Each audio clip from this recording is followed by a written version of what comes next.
আসসালামু আলাইকুম। আজকে আমরা রিভিউ করব মগবাজার বেসিসের আরেকটি প্রজেক্ট। প্রজেক্টটি অলমোস্ট কমপ্লিট একটি প্রজেক্ট, কিছু কাজ একটু বাকি আছে।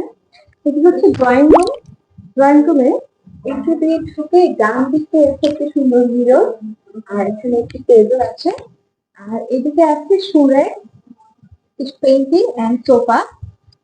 দেন এখানে আছে একটি কর্নার, আর এইদিকে হচ্ছে আমাদের টিভি ক্যাবিনেট। পুরো রুমটাকে আমরা উডেন, পার্ল ওয়ার এবং হোয়াইট কম্বিনেশনে রাখার চেষ্টা করেছি।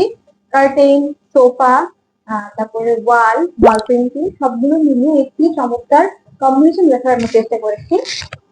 আর এদিকটায় আমরা ড্রয়িং এবং ডাইনিং রুমটাকে একটি স্লাইডিং ডোর দিয়ে ডিভাইড করেছি।